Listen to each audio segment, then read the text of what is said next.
আপনারা যখন ঘুমাইতে যান রাত 11টা বাজে 12টা বাজে, আমরা তখন টিউশনি করে পড়াইতে যাই। এই আমাদের ঘামের, আমাদের এই রক্তের টাকা আমরা ডিপোজিট করেছি, এই টাকাগুলি আবার ডাকাতরা নিয়ে যাবে, এটা আমরা হতে দিতে পারি না। এটা কিন্তু পর্ষদ আছে, বর্তমান যে চেয়ারম্যান আছে, তারা যে এখানে বিশাল অঙ্কের একটা ডিপোজিট দিয়ে ব্যাংকটাকে টিকায় রাখছে। আজকে যদি এই চেয়ারম্যান বা পর্ষদকে ভেঙে দেওয়া হয়, তারা যদি তাদের ডিপোজিট নিয়ে যায়, তাহলে ব্যাংকের অবস্থা 5টা ব্যাংকের চেয়ে আরো বেশি খারাপ সিচুয়েশনে চলে যাবে। এই সিচুয়েশনে গভর্নর কত হাজার কোটি টাকা নিয়ে আসছে যে এখানে খুরশেদকে চেয়ারম্যান বানাচ্ছে।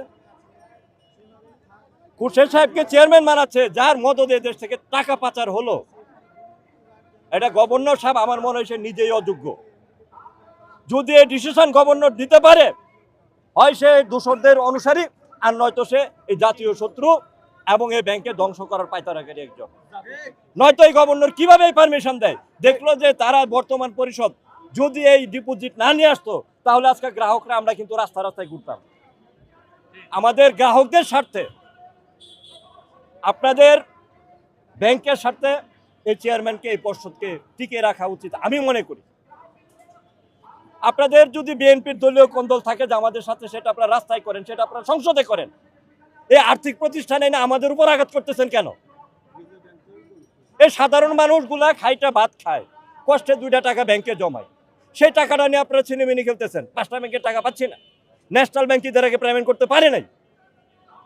এই ব্যাংকটা যাও তারা কোনো রকম টিকায় রাখছে, এটাকেও যদি আপনারা ধ্বংস করে দেন, তাহলে আমরা কি দিয়ে চলবো?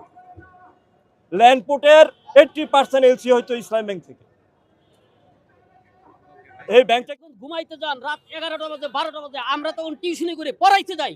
এই আমাদের ঘামের, আমাদের এই রক্তের টাকা আমরা ডিপোজিট করেছি, এই টাকাগুলি আবার ডাকাতরা নিয়ে যাবে, এটা আমরা হতে দিতে পারি না।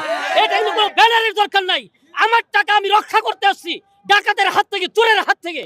রাস্তায় যদি আপনার টাকা যদি ছিনিয়ে নিতে চায়, আপনি ওরা প্রশ্ন করবেন যে আপনি কোন দলের থেকে এটা ফিরাইতেছেন?